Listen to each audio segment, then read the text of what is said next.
me. I don't know why it always shocks me. Every time I'm like, "Whoa, recording in progress." It never used to do that. But yay, I'm so excited to be here. Brand new month, brand new boot camp. It is Monday, November the 7th, which feels, I guess it's as late as you can start, the month in the week or the days of the week. But I'm glad to be starting afresh. There's always a new and exciting energy that comes in when we have a new start to a boot camp. And even though technically you can start any Monday you want, I always love it when people start at the first Monday of the month because I feel like it's such a great way to track our progress throughout the month. This month, I know is entering. We're going to talk about gratitude tonight. That's our, obviously that's our theme of the month, a gratitude adjustment. But I also kind of want to put this out there just because it is the first of the month and because it is the start of a new boot camp and the start of everything. I say I feel like it's the start of a specific season. This season in many, many, many people's lives is one of the busiest seasons of the year, whether that's because of holidays or because, the end of a semester for school or whatever it is, the end of the year, everybody, even if you don't have children and, you're watching this recording and you work, the end of the year is always a little stressful for a lot of people. And I find it also carries with it this overture of it's okay, I'll start in January. It's like, oh, we're toward the end of the month. It's okay, I'll start next month. Oh, well, it's okay. I don't need to worry about this now, even though it's literally the very beginning of November. I'll fix it in January. And that's just not good enough for us, ladies. I mean, whether you whether you agree with me or not, I'm gonna put that into your head. It's not good enough. You need to take your health seriously at all times of the year. It doesn't matter that Christmas, Thanksgiving, feast, famine really doesn't matter. You and your health and the way that you feel on a day-to-day basis is important. I want you to feel good going into this holiday season. I want you to go feel good going into the end of the year. I want if there was something, I mean, there's all kinds of revolutions I would love to start, right? Like I'm a go-getter, I'm a revolutionary starter, but if I got to start a revolution right now, it would be to convince people that the end of the year is not a time to like give up. And really no time is a time to give up, right? Like there's no time like yesterday to get started. So excited to be with you guys tonight. Tonight is, like I said, the very first weekly accountability call for our gratitude adjustment boot camp in November. I've been hosting boot camps for 8 years. Actually, I think I'll have to look back at my it might be this week. I'll have to look at my Coach Online office, but I think the 10th, it's either the 10th or the 14th, is my coach anniversary, the day that I signed up to be a Beachbody coach. That was 8 years ago, which is just absolutely bananas to me. And I have been hosting this boot camp since then. I joined my coach for her gratitude and move. It was right when if you guys are familiar with the program PiYo, it's Chalene Johnson's like Pilates and yoga fusion kind of thing, which is a great program. And especially, I don't know that either of you are specifically runners, but if anybody is wanting a program for cross training for running, my husband has used it very successfully for many years to keep his body uninjured in running. It's a great, great program.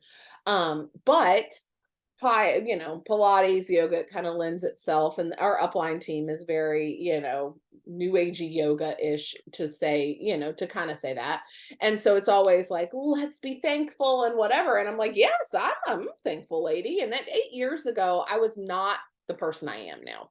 And while I would have described myself as thankful, I would not have described myself as having an attitude of gratitude. I would not have described myself as someone who, to use a military, in the military community, this phrase is really prevalent: hunting the good. I wasn't that girl. I was hunting what I could be cynical for. I was hunting what I could be bitter about. I'm very, very good at bitterness. I don't know if you guys have something that's not so wonderful that you're good at, but I'm very good at bitterness. It's like an old pair of jeans that I can just slip on and button up. I mean, it's cozy. And I have to fight very hard not to be that. And after 8 years of intentional practice, obviously it's easier. I don't struggle with it on a daily basis. But I promise you, when I say this gratitude adjustment, this gratitude to move, whatever you want to call it, is not something that I am naturally good at. I mean that with my whole heart. I come from a long line of cynics. If you meet my mother, she's a lovely lady, but she will always see all of the faults in the plan. She will always see all of the dust, all of the dirt, all of the bad. She always will see it. And she has to hunt the good. And so, as do I. That's what I'm really good at, is seeing the faults and seeing the things. And that has had a lot of negative impacts in my life, not only in my like personal life, whether that's been my marriage, the way I parent my kids, the way I'm friends with my friends, whatever it is, my jobs. I also believe that it's had a lot of negative impact in the past in my body. I was very cynical and very critical of my body. And really, I remember I had, and this is so silly, but I had a boyfriend when I was like 17 or 18, and I was lamenting, how much I hated my body and how fat I thought I was, and like all the things you think when you're 17 and 18 and you look back and you're like, hey, you are a lunatic, girl. But and I just remember him thinking, or him saying, what do you like about your body? And there wasn't a single thing. I could not come up with a single thing about my body that I liked. And I was like, I mean, I guess I have brown eyes. And he's like, that's not something you like. That's a declarative statement. He's like, you say that on your driver's license. That's not a compliment to yourself. And I just remember being very stricken by that, and didn't change anything at the time. I don't think God was ready for me. I wasn't ready to let that go yet. I needed more work to be done. But it took me a really long time to become grateful for my body, and not just for, the way that it looks, but also the what it can do, what it has carried me through, what it has lasted through. And so that intentional gratitude, we're going to talk a little bit about intentional gratitude for our bodies, but also what an intentional daily gratitude practice can do for your mind. And I speak about this in not only a like educated sense of science and mental health, but also in a very personal way of watching this not only transform my own life, but watching it transform the lives of the others around me who have been a part of an intentional gratitude practice. I feel like many, many, many of us have a testimony of a time when we have had to become very intentionally grateful. Usually, the unfortunate part about that story is that usually that comes after a really difficult time. Most people they don't just wake up on a Tuesday and things were great on Monday and they're like, I'm going to start a gratitude practice. Most of the time, people have to start that because they're in a very low place, or they've had something really difficult happen to them and they know that they need a big intentional change. And so it's this forcing of themselves to start hunting the good and start noticing the things that are going right.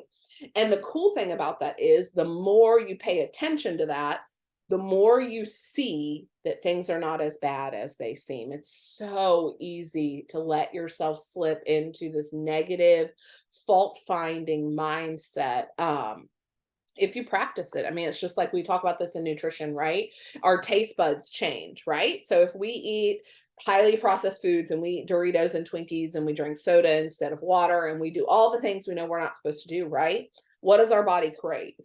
More sugar, more processed, more salt, more chemicals, right? Well, the opposite is true too. The more we drink water, fill our bodies with fresh fruits and vegetables and lean proteins and whole foods, the more that's what our body wants. So this is the exact same thing, just in your mind, right? So the more you dwell on the good and the lovely and the pure and the holy, the more that's what you're going to see. And it doesn't mean that, there's this like thing that's out there right now that people talk about, toxic positivity.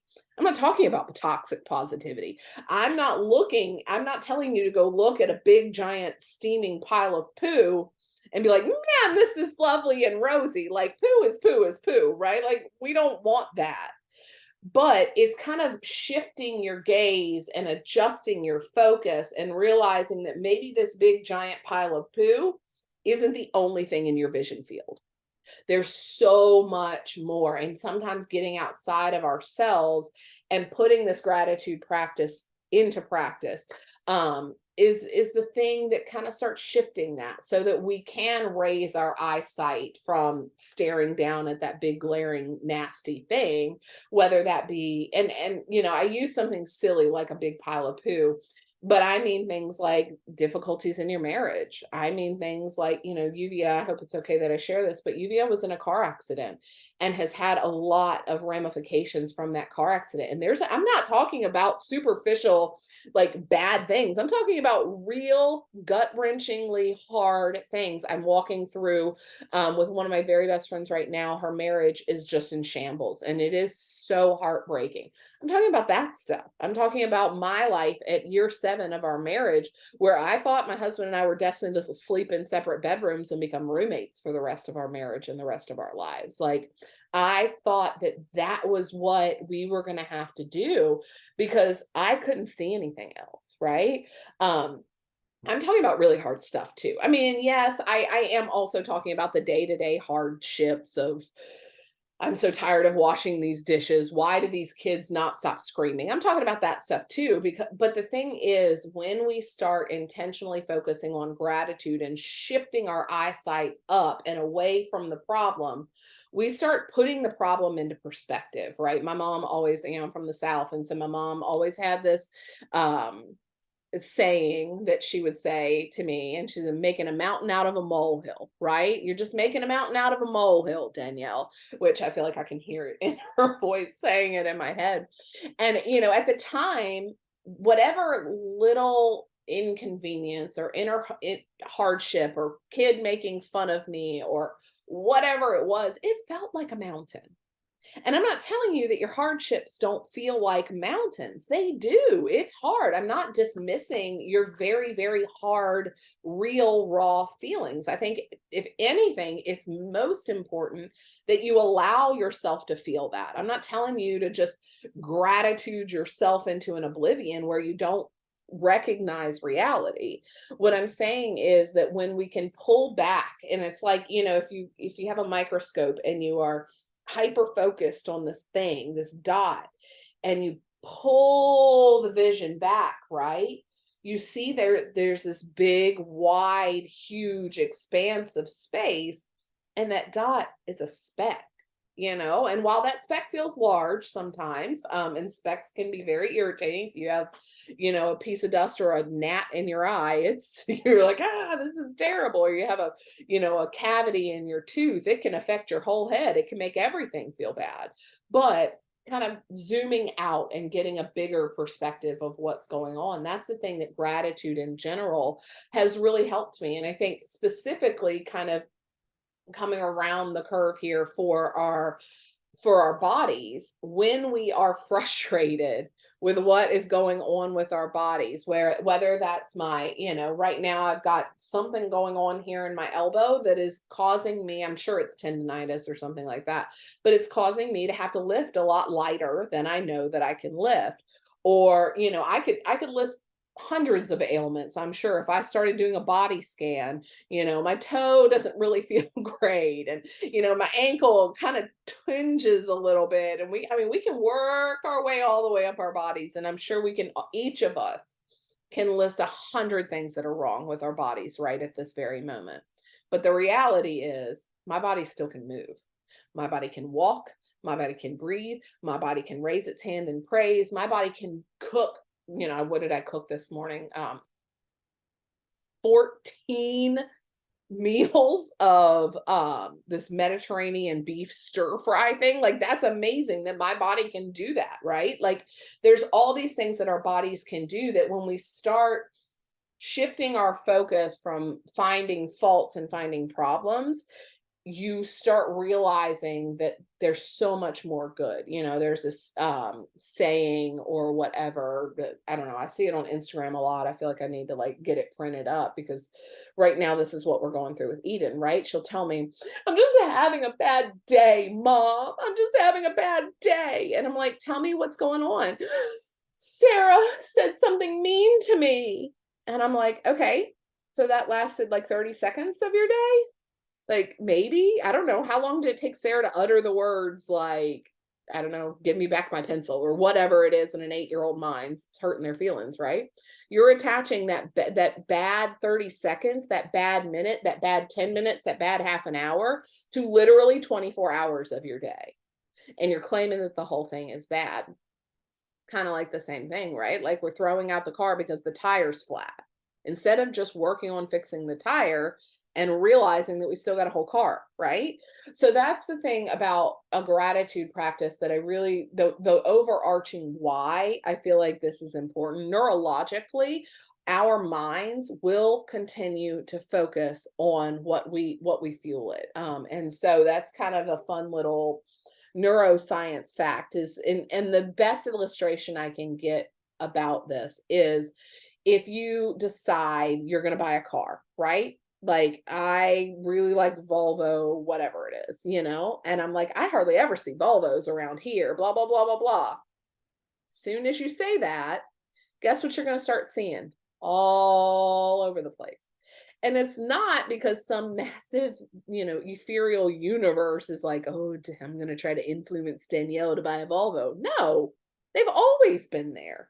You just didn't notice it before because you weren't looking for it.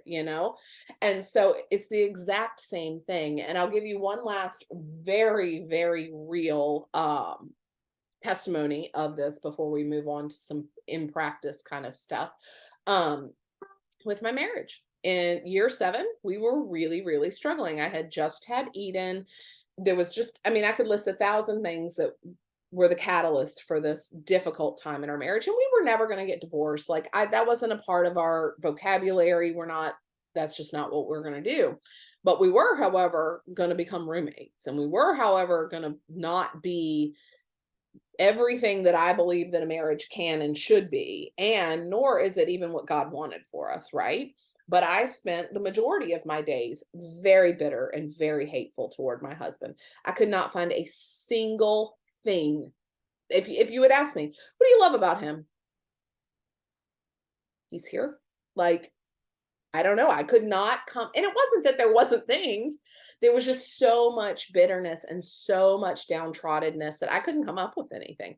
Everything he did, I could have done it better.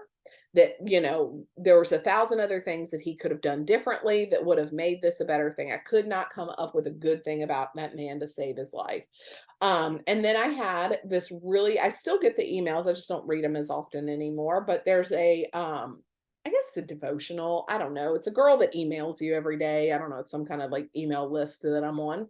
And it's called Time Warp Wife, I think is the name of it.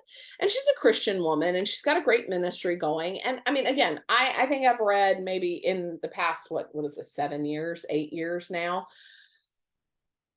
I don't know, like maybe 10 out of 365 emails a year that she sent me. I mean, it really has not been a priority to me to read those emails. But it's funny. God is just so gracious in the way that he, pulls something out and highlights it right when you need it.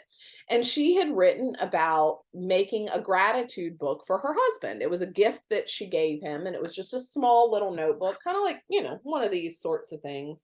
And she said on day 1, I listed everything I could think of, and they were having, I guess, a hard time at the time in their marriage. She was like, I listed every single thing that I could think of that I was thankful for my husband for. And I thought, that's a good idea. Maybe I'll try that. When you're desperate, you're like, what is it? Whatever. I don't care. I'll give it a shot. And I didn't expect it to do anything. And I was like, whatever, as if you know me very well, you know that I like to eye roll my way into a lot of things that are good for me. And so I rolled my way into that. And I started this little notebook. And I'm telling you, the first probably 2 weeks were incredibly painful. I mean, it was like the things that I was thankful for him for were ridiculous. Like, I am thankful that I woke up and he was still breathing next to me. Like, that's the kind of stuff. I mean, it was bad. I am thankful that he has a job that he can go to. Those are the things that I was thankful about my husband for. But sure enough, the more and more and more I did it, as you can, I'm sure, know the end of the story, right? The more stuff I started noticing. I'm like, oh my gosh, he's amazing. Like, he is this incredible, incredible man that not only complements the way God made me in so many ways, he is kind of like a big catch, right? Like I kept going. I mean, I ended up filling the notebook and giving it to him. And he is not a sappy man. He is not an emotional man. He was like, "Wow, babe, this is really cool." And I'm like, "Where are your tears? Can't you give me some tears of joy, of love? Like, come on, man. I pour my heart and soul into this book." And he's like, he was like, "This is something I'll keep forever. Thank you." And that, I mean, yeah, I'm like, I'm sure I wanted this big grand romantic gesture of love, right? But that in and of itself is incredibly meaningful to me because I think that there's something about having something physical, and this is something we're going to talk about in our group. I'm going to go live about it probably Wednesday. But you guys will kind of get a preview. Figuring out something physical that you can keep around you or on your person that helps you to be grateful, that calls you toward gratitude, and remembrance of the things that you are grateful for. And so it's really kind of a cool way to see how through that year, and again, it's really cool, the testimony around that whole book and around that whole like time in our lives, because Matt ended up getting rapidly deployed to Afghanistan during that time and he wasn't even around for a lot of it. And so I was able to continue finding things, not only the things that like he was physically doing in that time period, but also the things throughout our marriage that he had done and the pieces of himself that I had gotten to experience that I am very, very thankful for. And so it's really kind of a cool way to ruminate on the gratitude that I have for him. And I want throughout this next month, I want us the next 4 weeks, I want us to start figuring out the things that we're grateful for. Because when I started asking in our nightly accountability for a gratitude, it was out of a piece, and I've done it now, I want to say nightly. People have been posting that like I mean, maybe for 6 years, 5 years at least. And it has been amazing to be able to read through. And granted, some people's are, and I always want to say this. I don't care what you're grateful for. I don't care if all you're grateful for is that you woke up and you were still breathing. Like that is an okay thing to be grateful for. But I do want you to start looking for things that aren't just the same things. I think last night at our Bible, we do a Sunday night Bible study with a bunch of friends, and we went around the room and shared what we were grateful for. And I want to say there's like, I don't know, 14 or 15 people there, and like 13 of them were grateful for their family. And I'm like, yes, guys, we know you're grateful for your family. Like, come on. Like, so we actually made everybody go back around the room, and you had to say something else you were grateful for, and it could not be your family. Like, not to say that there are people that are not grateful for their family for sure, but like, give it a little thought. There's this really interesting, and I'm sure at this sometime this month it's scheduled. I've done a lot of scheduling for our posts, and my assistant has too. And I'm sure because I share this video every year. But it's by Marie Forleo, who's a really accomplished personal development writer. She's got a lot of really amazing stuff out there. But one of the things she did was a thankfulness challenge. And she asked everybody to share what they were grateful for.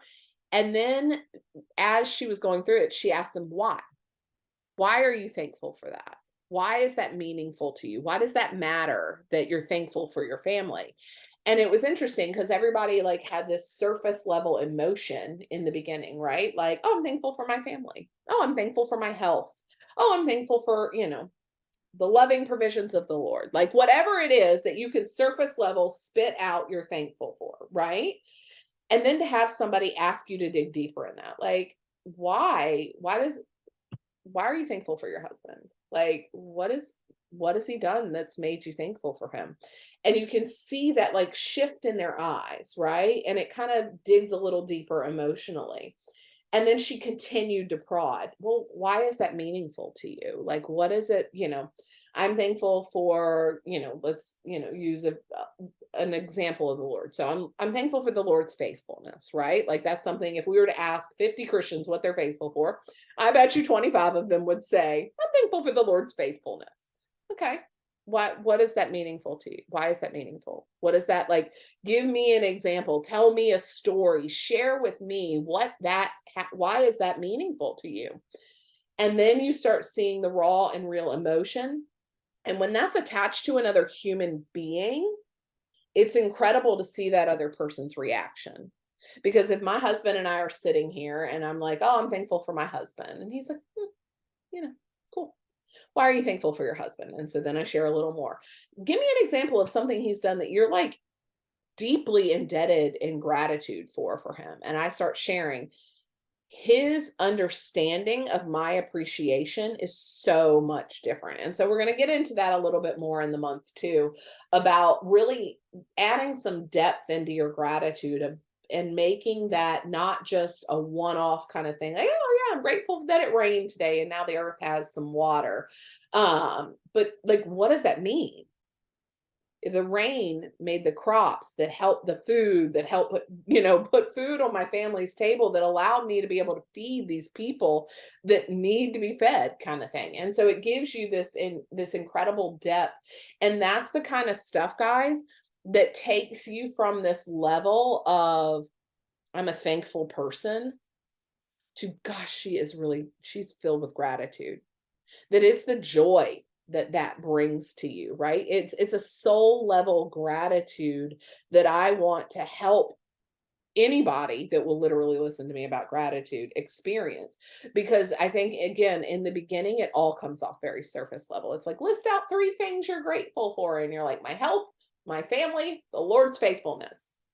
And then as you go along, it adds depth and it adds layers. And all of a sudden, you're in a really, really difficult situation, but you're able to have joy in it because you can see the bigger picture, right? You can see you've zoomed out. You see that this isn't all about you and your initial pain that's happening right now, or your frustration over a situation, or, your flat tire. You're able to zoom out and see, well, maybe that flat tire brought me into a situation where I got to meet an incredible person and they added joy and depth to my life. Like you're able to just kind of detach from the circumstance and start really experiencing more of life. And I just truly believe that that's what Jesus put us here, is for abundant life, right? I mean, so I want that to become a part of who we are and how we experience life and how other people see us too. Like I want, when somebody says like, oh, do you know Susan? I want to be able to say, yes, she is so grateful. Like everything that happens, she can always turn it around. She can always make it something that was joyful. That's the same thing I want to say about you. Yeah, that's the same thing I want to be able to other people to say about me. I want us as a collective to be able to be people who are always grateful, no matter the circumstances. So throughout this month, again, you're going to get a daily prompt from me in the boot camp. And I'm sure it'll have something to do with what you're thankful for, as most of them do. But just know that the heart and soul behind that is, and some days throughout the month, like don't set yourself some expectation that you're going to have like these big depth, in detail, heart pouring out moments every day. No, you're probably not. And that's okay. I don't expect that. That's not what's needed here. What I need out of this for you is for you just to become a little deeper connected every time we do something, that it sparks something in you that gives us a way to continue this throughout the whole of your life, not just this month, right?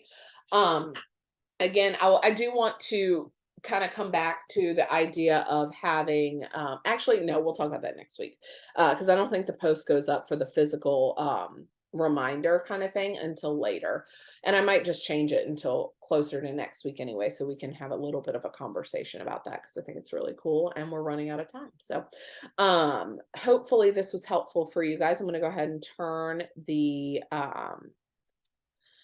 recording off, if I can figure out, there it is up top. And then we will chat for a minute before we go on with our evenings.